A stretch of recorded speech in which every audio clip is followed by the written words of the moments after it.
Hello and welcome to Guider's Gun Guide. I'm Ben Guider, your host, and today is a really big day for my channel because today I have my first sponsor.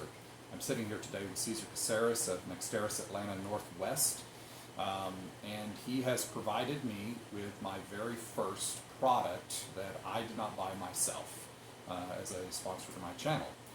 So I'm going to let him introduce himself and what he does. Cesar? Hey Ben, thank you for having us. Merry Christmas to all those people out there. As Ben said, my name is Cesar Caceres. We're with Nexteris Atlanta. We are your locally veteran-owned supply chain and technologies firm. So what that means is we do freight. So like we like to say it, if you're putting it in a box, a bag, or a crate, putting it on the back of a truck, a train, a plane, or a boat, shipping it either domestically, internationally, or continentally, we can help you do that in the most time-efficient and cost-effective manner. So, thank you for having us. Thank you, Cesar, and thanks for the first product. So It's our honor. We're going to cut here and reposition, and we're going to see the box opening here of a Hatsan PCP air rifle. I'll be right back with you.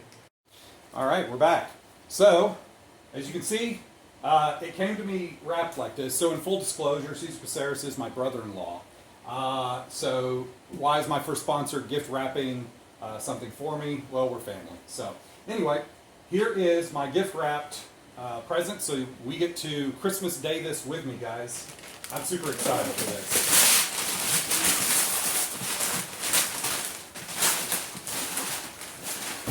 We don't save wrapping paper.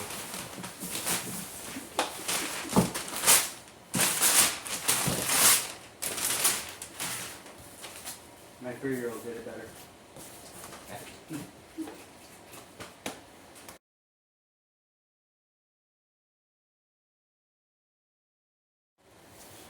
Okay, so we cut out there for some reason. Gonna have to keep an eye on that.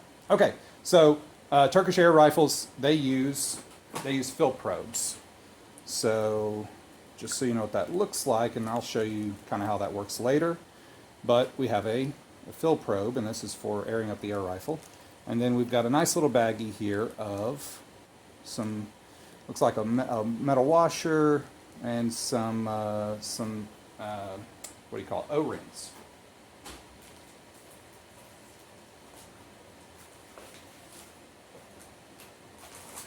In the box, we have, nice. So we got single shot tray and a pair of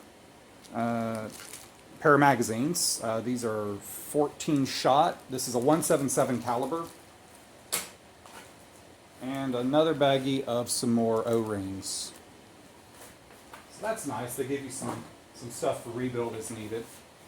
Nice manual, safety card. And with this air rifle came a Hatsan Optima 3 to 9 by 40 adjustable objective scope. Funny thing is I just finished buying another one of these off the Rainforest website for one of my other air rifles. But that's actually not, I'm probably not going to end up putting that scope on this gun. I have, and I've been waiting for this air rifle to arrive, a 2 to 16 by 44 adjustable objective German number 4 red dot or a dot reticle UTG scope. And that's what's going to end up being on top of this air rifle. I might swap out to my mil dot. All right. Now the thing that everyone wants to see, because hey Ben, we don't care about any of that other craziness. We want to see the beauty. We can see the gun, right? So nice bubble wrap packaging for protection. Oh my God, that's stock. Oh wow, the pictures online do not do that justice, in my opinion. I want y'all to look at that. That beautiful Turkish walnut. Nice finish. Oh yeah, it's solid. Good weight, good balance. Looks like holding it at the pistol grip, we're a little bit front heavy. The Flashpup, it has what they call quiet energy, so this is some sort of a moderator in here, probably some baffles going on. Let's see, we shipped with, looks like 0 air or maybe just barely any. Got a, looks like we got, wow, that is,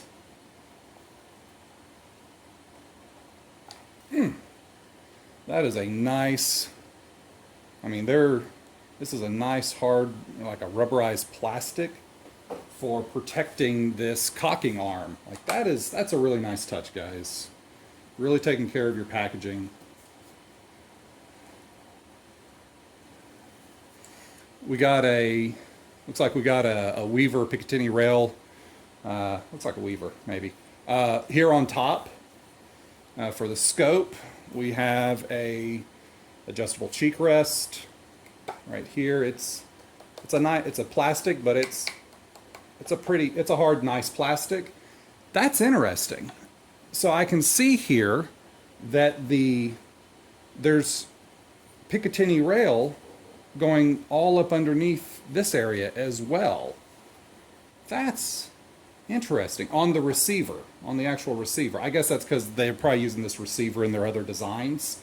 So instead of building multiple receivers, using the same receiver. That's my guess. Nice little barrel band here, stabilizing the barrel, and that, I don't feel any flex in that. That's solid. Here up front, we have a Picatinny front rail. Yep, that one is plastic as well.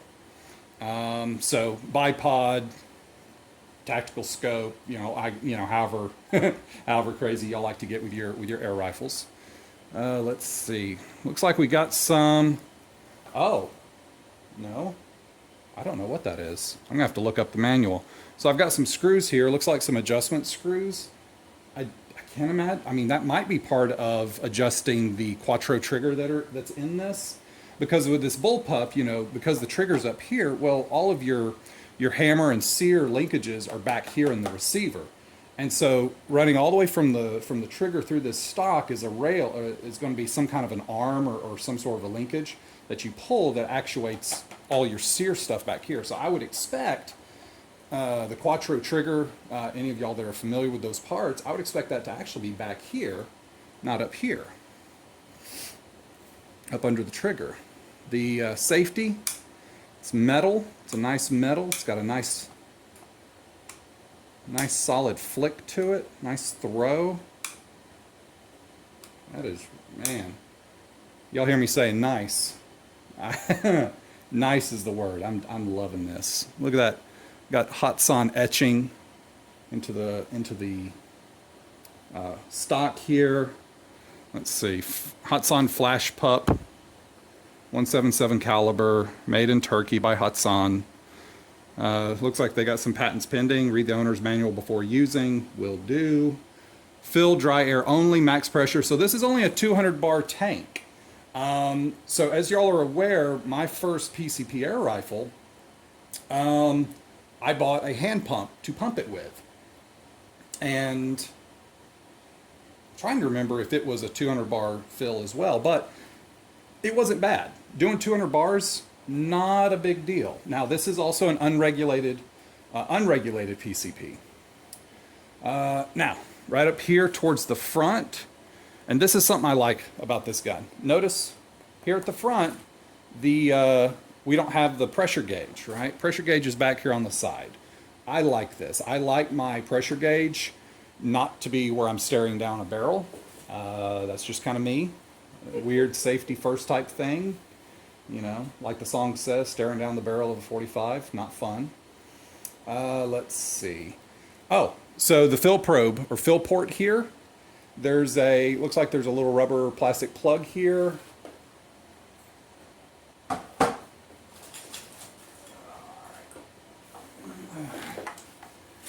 And looks like you take your fill probe and you just push it in. Okay, maybe not from that side. This is why they say read the manual first. I probably wasn't supposed to do that from the feel of it. Let's try it this way. Huh. That is interesting. You know what? I'm going to have to look this up because that is exceedingly hard to push in there. Wait. Wait. Ah, there we go.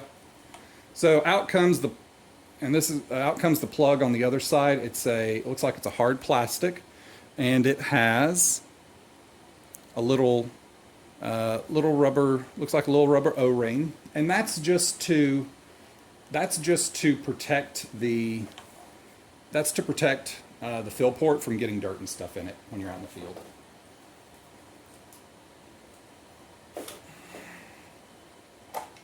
All right. That was really tight going in and coming out.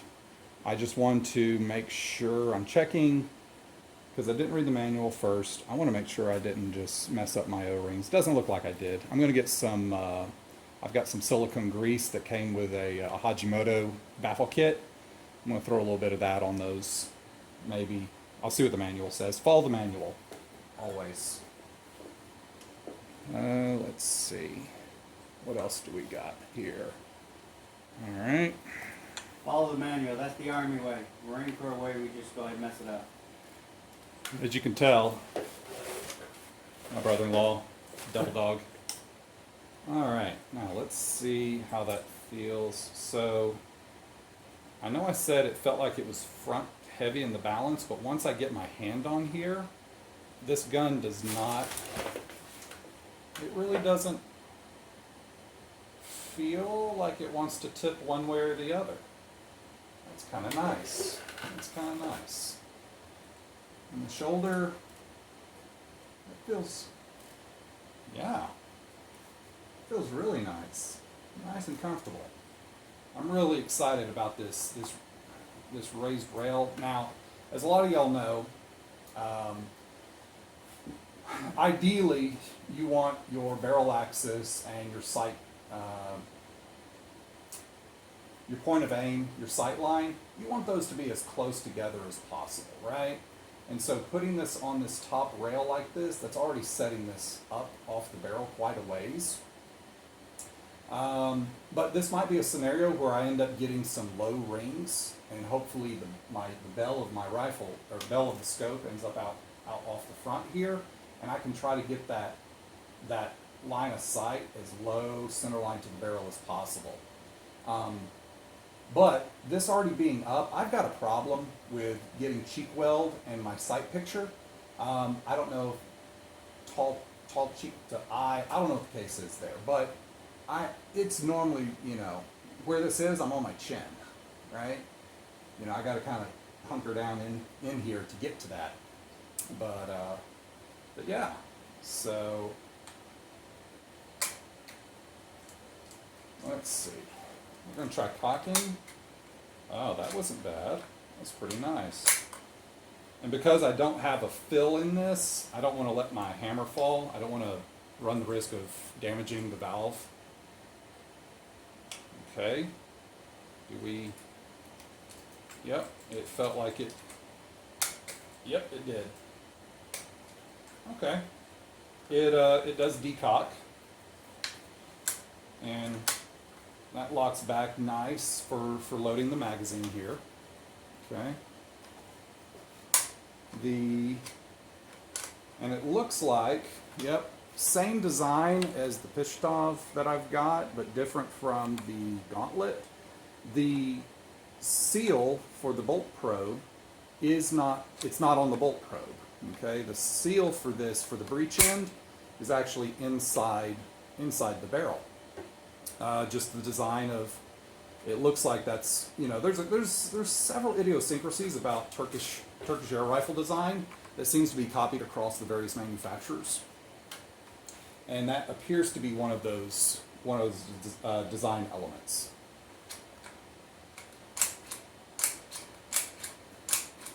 It's a little coming back, but I'm not cocking it, right? As I go back forward, it's not bad. It's just a little, it's not, maybe it's more noise than feel. It's not terribly stiff or gritty or anything. Let me try cocking that again. Yeah, that's a little bit, I wouldn't call that smooth. It's not uncomfortable. It's not, I'm not going to call that excessively hard, but it's comfortable with the cocking handle. It's not bad. And that's one of those things, you know, that breaks in, or, you know, I might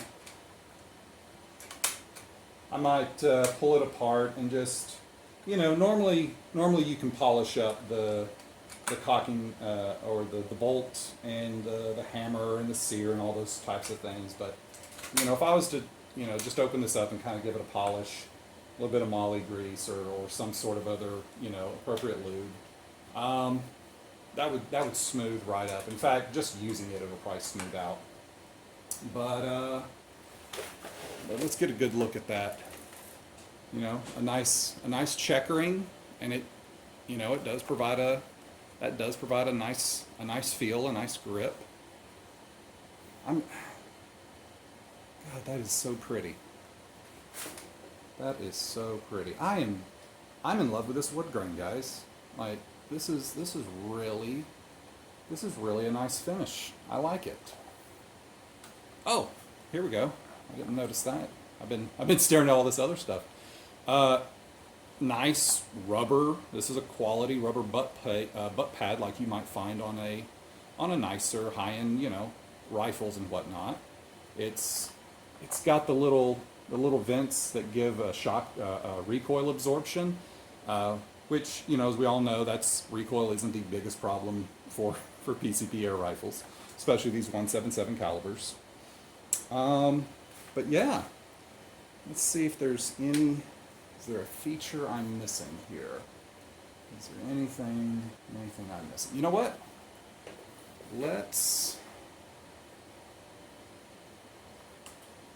I'm going to open this front end, see what's going on up here. I'm holding on to it because I don't know if it's maybe spring-loaded like a gauntlet. Nope, it was not. Okay. A little bit dirty in there. I'll clean that off. But I'm going to have to look it up. I don't know if these are the UNF whatever 1.5 by whatever threads, you know, for putting moderators on this. I want to say it is, but I'd have to check the specs. But yeah, definitely a solid construction. Everything is metal and wood, and it feels quality. This feels quality. This is my second Hatsan, so I'm really not surprised at that. I'm impressed. I'm impressed with the Turkish makes, as you all know. So let's see. What am I missing here, Caesar? What am I missing here? I don't know. You want to feel it? Better looking than you. You want to hold it?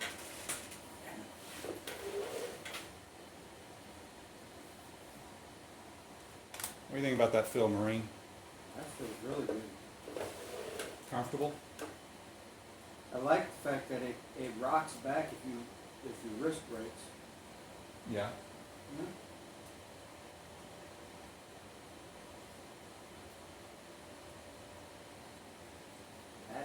That's a nice film. That's quality stuff right there. Right? I wish my A2 service issue had something like Right? that. Yeah. So yeah, this is going to end up, I've got a, oh, okay, that's not going to completely sit. Okay, that sits. So I've got so in addition to, of course, the UTG scope, I've got I bought a bipod. So I originally had an Avenger on order, and that was back summer when it was all on back order for all that time. And then if y'all have watched my other videos, you know how that spiraled out into the Pishtov purchase. And when I bought that, when I bought the Avenger, I was planning to put a bipod on it, and so I bought that bipod, and that bipod's just been sitting in my closet. So it's finally going to get used. So we're putting a bipod on this guy. I'm going to put this UTG scope on it. Now I have a mil-dot scope. If this thing ends up shooting like I hope it shoots, and if it holds 0 like I hope it holds 0, I've got a complaint about my gauntlet. It's super accurate, but bumping the barrel, and this seems to be a gauntlet-ism, causes the point of impact to shift.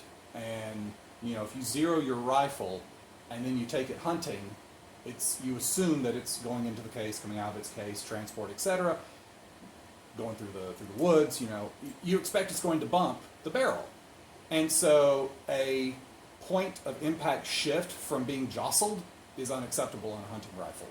Okay, as stiff and sturdy as this is feeling, I'm hoping that that's not an issue. We're gonna, you know, the quiet energy, we're gonna see how loud that is. That's a significant amount of, it looks like it's a significant amount of moderator or baffling or something, so I'm hoping the sound dampening's there. With it being unregulated, things I'm seeing straight out of the box, there's, you know, 20 shot strings, but people are adjusting the hammer and, you know, finding those sweet spots for the different pellets and everything. So I'm going to play with it and try to figure all that out. Of course, first thing, barrel cleaning. Yeah, that's it. So barrel cleaning, air it up, bipod, scope, and then we'll go from there. So hopefully you've enjoyed this unboxing video, and in the future we will have some test data. So thanks for watching. Merry Christmas, and I wish you all the best in your new year. Merry Christmas. Hey everybody, it's now a little bit late, Christmas evening. We've had family here doing dinners and presents and grandparents and the whole nine. It's been a wonderful day. We had a great day. After completing the first part of this video, I took apart the moderator, or the baffling system of quiet energy, whatever you want to call it, that big bulbous end on the end of the barrel shroud.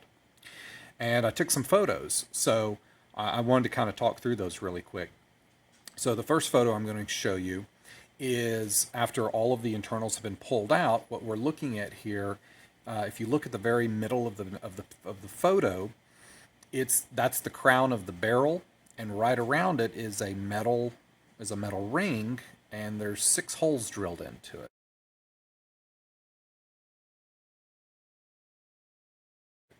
Those holes give access going back down the barrel shroud back towards the receiver.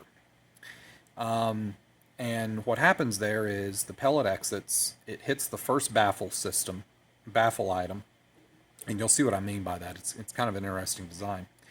And causes back pressure to allow that expansion of that air to occur going back into that barrel shroud through those 6 holes, which reduces the pressure, which reduces sound.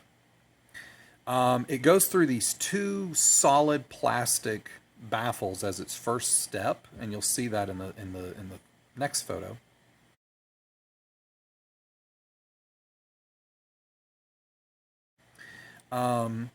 And they're solid, and the way they're put in there, if you look at that photo, the way these are installed is exactly how you see them. The way that the baffling system is sitting on the table, you could call it muzzle end is up and receiver end would be down on the table. So that's how those are installed.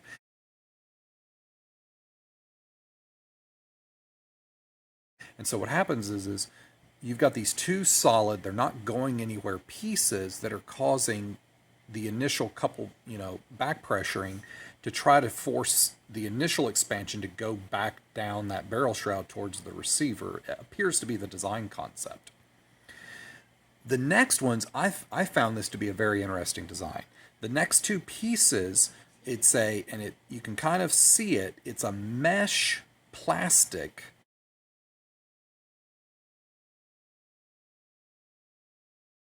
that then has the white, that's a it feels like it's a cotton wrap, just a thick cotton wrap that goes around that. And that cotton, of course, dampens and deadens sound. And then there's two of those stacked end to end.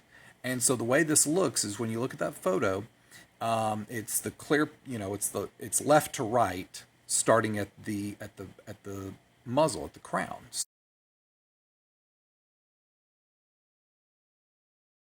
So you've got that clear plastic, then a clear plastic, then the black cotton wrapped, and then the black cotton wrapped out at the very end of the muzzle, and then of course a little screw-on cap. And this is the moderator design. And just my hunch, it looks like it's probably a fairly solid design. So probably very functional. So I've got some pretty high hopes for how this performs. So I took it apart. So I wanted to get all those pieces out of there while I was cleaning the barrel, and I got to learn about how this was designed. So I hope you enjoyed this. All right, that's it. So Merry Christmas, and have a happy and prosperous New Year, everybody.